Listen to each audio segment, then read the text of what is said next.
Hello friends, সম্প্রীতি অতীতের স্মৃতি চ্যানেলে সকলকে স্বাগত জানাই।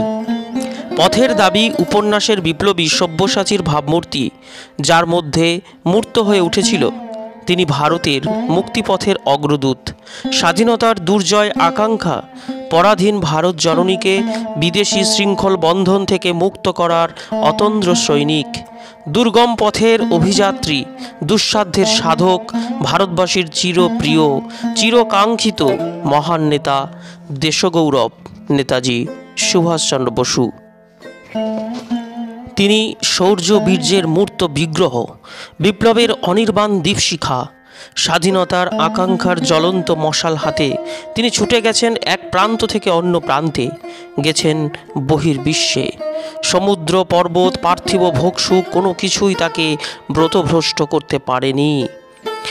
প্রবল পরাক্রান্ত ব্রিটিশ সাম্রাজ্যবাদের কোনো শক্তি নির্ভীক প্রাণ এই বিপ্লবীর কণ্ঠ রোধ করতে। তাই তিনি বজ্রকণ্ঠে ঘোষণা করেছিলেন, তোমরা আমাকে রক্ত দাও, আমি তোমাদের স্বাধীনতা দেব। 23শে জানুয়ারি 1897 সাল, উড়িষ্যার মহানদী সংলগ্ন কটক শহর ভূমিষ্ঠ হলেন পরাধীন ভারত জননীর এক রাজদ্রোহী অগ্নি শিশু।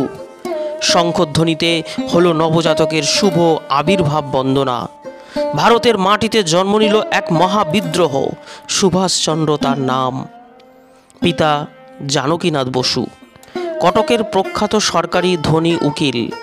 মাতা প্রভাবতী দেবী। আদিনিবাস 24 পরগনা জেলার সোনারপুরের সন্নিকটস্থ কোদালিয়া গ্রাম। কটকের এক মিশনারি স্কুলে সুভাষচন্দ্রের শিক্ষা জীবনের সূত্রপাত। সেখান থেকেই র্যাভেন্স কলেজিয়েট স্কুলের প্রধান শিক্ষক ধর্মপ্রাণ ন্যায়নিষ্ঠ বেণীমাধব দাস। সুভাষচন্দ্রের চরিত্র গঠনে এই মানুষটির গভীর প্রভাব ছিল।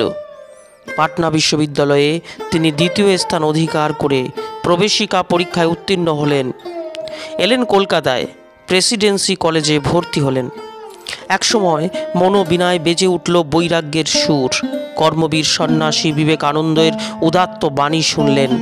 মুক্তির সন্ধানে তার মন উদ্বেল হলো।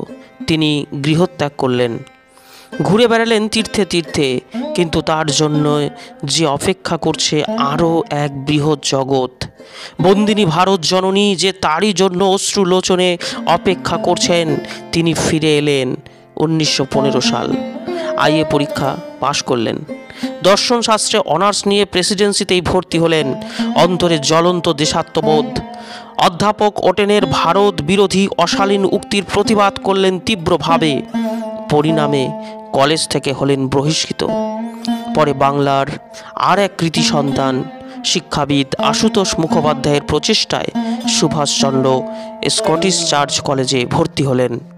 দর্শন শাস্ত্রে প্রথম শ্রেণীতে দ্বিতীয় স্থান নিয়ে বিএ পাশ করলেন। 1919 সাল আইসিএস পরীক্ষার জন্য তিনি ইংল্যান্ডে যাত্রা করলেন।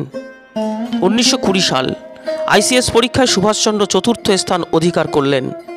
ফিরে এলেন স্বদেশে। সরকারি চাকরির নানা প্রলোভন, ঘৃণা ভরে তা প্রত্যাখ্যান করলেন। নিজেকে উৎসর্গ করলেন দেশের কাজে। দেশবন্ধুর ঘনিষ্ঠ সহযোদ্ধা রূপে তিনি হলেন দেশের মুক্তিযুদ্ধের অদম্য সৈনিক। তারুণ্য তরঙ্গে পুরাতন জীর্ণতাকে তিনি ভাসিয়ে নিয়ে গেলেন। নববসন্তের প্রাণ স্পন্দনে উদ্বেল হলো কত তরুণ প্রাণ। শুরু হলো মুক্তি সংগ্রামের এক নতুন অধ্যায়। কর্মে আনলেন তিনি দুর্বার যৌবন জোয়ার। আবেগে হলেন অগ্নিশুদ্ধ। ভবিষ্যৎ পথ নির্দেশে রাখলেন তার অভ্রান্ত প্রজ্ঞার স্বাক্ষর। সুভাষচন্দ্রের কর্মজীবন নানা ঘটনার তরঙ্গমালায় পরিপূর্ণ। শুধু রাজনীতির ক্ষেত্রেই নয়, জাতির গঠনমূলক কাজেও তার অগ্রণী ভূমিকা। দেশবন্ধুর নির্দেশে তিনি হলেন জাতীয় মহাবিদ্যালয়ের অধ্যক্ষ। দায়িত্ব নিলেন কলকাতা পৌর নিগমের মুখ্য কার্যনির্বাহক পদের। পরবর্তী পর্বে হলেন তার প্রধান কর্মকর্তা। নিষ্ঠা ও দক্ষতার সঙ্গে তিনি সেই দায়িত্ব পালন করলেন। 1921 সালের 10ই ডিসেম্বর বরেণ্য নেতাদের সঙ্গে তিনি কারারুদ্ধ হলেন। 1922-এ উত্তরবঙ্গের ভয়ঙ্করী বন্যায় তিনি ছুটে গেলেন আর্তের সেবায়। দেশবন্ধুর স্বরাজ্য দল গঠনের তিনি নিরলস একজন কর্মী। দেশবন্ধু প্রতিষ্ঠিত ফরওয়ার্ড পত্রিকার তিনি প্রচার সচিব। স্বাধীন মনোভাবের তিনি নির্ভীক প্রচারক। বাংলার বিপ্লবীদের সঙ্গে ছিল তার গোপন যোগাযোগ। তার উপর ইংরেজের রোষদৃষ্টি, পরিণামে কারাবরণ। দীর্ঘদিন বিনা বিচারে ব্রহ্মদেশের মান্দালয় জেলে হলেন নির্বাসিত। 1927 সালে ক্ষয় রোগে আক্রান্ত হলেন, একেবারে শয্যাশায়ী। 16 মে মুক্তি পেলেন। 1920 থেকে 1929 সুভাষচন্দ্র তখন বঙ্গীয় প্রাদেশিক কংগ্রেস কমিটির সভাপতি ও নিখিল ভারত কংগ্রেস কমিটির সাধারণ সম্পাদক। 1929 থেকে 1931 সাল পর্যন্ত সুভাষচন্দ্র নিখিল ভারত ট্রেড ইউনিয়ন কংগ্রেসের সভাপতি ছিলেন। 1930-এ আইন অমান্য আন্দোলনে অংশগ্রহণ ও কারাবরণ করলেন সুভাষচন্দ্র বসু। সরকারি অন্যায়ের প্রতিবাদে অনশনব্রত পালন করলেন আলিপুর সেন্ট্রাল জেলে। 1932-এ আবার রাজবন্দী হলেন। স্বাধীনতার অগ্নিমন্ত্রে দীক্ষিত উন্নতশীর এই রাজদ্রোহী নায়কের জীবনের অধিকাংশ সময়ই কেটেছে ইংরেজের কারাগারের অন্ধকারে। 1938 সালে হরিপুরা কংগ্রেস অধিবেশনে সভাপতি নির্বাচিত হলেন সুভাষচন্দ্র বসু। তখন তিনি লন্ডনে। পরের বছর ত্রিপুরী কংগ্রেস অধিবেশন, সেখানেও গান্ধীজি প্রমুখ নেতার বিরোধিতা সত্ত্বেও তিনি পুনরায় সভাপতি মনোনীত হলেন। মতবিরোধ হওয়ায় তিনি কংগ্রেস ত্যাগ করলেন এবং গড়ে তুললেন ফরওয়ার্ড ব্লক। পশ্চিম দিগন্তে তখন দ্বিতীয় বিশ্বযুদ্ধের কালো ছায়া। সুভাষচন্দ্র পূর্ণ স্বাধীনতা সংগ্রামের সুযোগের অপেক্ষায় রইলেন। 1940-এ বন্দী হলেন। আমরণ অনশনের ঘোষণা করে শুরু করলেন অনশন। ইংরেজ সরকার তাকে মুক্তি দিলেন। স্বাস্থ্যের অবনতির জন্যে তিনি স্বগৃহেই হলেন অন্তরীণ। গ্রহণ করলেন নির্জন বাস। 1941-এর 16 জানুয়ারি তিনি নিরুদ্দেশ হলেন। জিয়াউদ্দিনের ছদ্মবেশে হজযাত্রী হয়ে মুক্তি পথের প্রতীক এগিয়ে চললেন ব্রিটিশ সামরিক চক্রব্যূহকে ছিন্ন ভিন্ন করে। প্রথমে কাবুল, পরে রাশিয়া, বার্লিন, জাপান, সিঙ্গাপুর। 1941-এর ডিসেম্বরে গোপনে আজাদ হিন্দ বেতার কেন্দ্র চালু হলো। গড়ে উঠল আজাদ হিন্দ সংঘ। 1942-এর 15 ফেব্রুয়ারি সিঙ্গাপুরের পতন হলো। জাপান সরকার বন্দী ভারতীয় সৈন্যদের দায়িত্ব দিলেন ক্যাপ্টেন মোহন সিংয়ের হাতে। গঠিত হয় স্বাধীনতা আন্দোলনের জন্য একটি কার্যকরী সমিতি। সভাপতি হলেন বিপ্লবী রাসবিহারী বসু। মোহন সিং হলেন তার সামরিক অধ্যক্ষ। মতবিরোধ হওয়ায় মোহন সিং বন্দী হলেন। 1943 সালের 10 জুন সুভাষচন্দ্র টোকিওতে পৌঁছলেন। 25 আগস্ট আনুষ্ঠানিকভাবে আজাদ হিন্দ ফৌজের তিনি সর্বাধিনায়ক হলেন সকলের প্রিয় নেতাজি। সিঙ্গাপুরে গঠিত হলো আজাদ হিন্দ সরকার। দুর্বার প্রাণশক্তি, অমিত তেজ নিয়ে 1944-এর 4 ফেব্রুয়ারি রেঙ্গুন থেকে শুরু হলো আজাদ হিন্দ ফৌজের অভিযান। তিনি আবেগ উষ্ণ কণ্ঠে বললেন, ওই নদীর ওপারে অরণ্য পর্বত শেষে আমাদের চিরবাঞ্ছিত দেশ, আমাদের পবিত্র জন্মভূমি।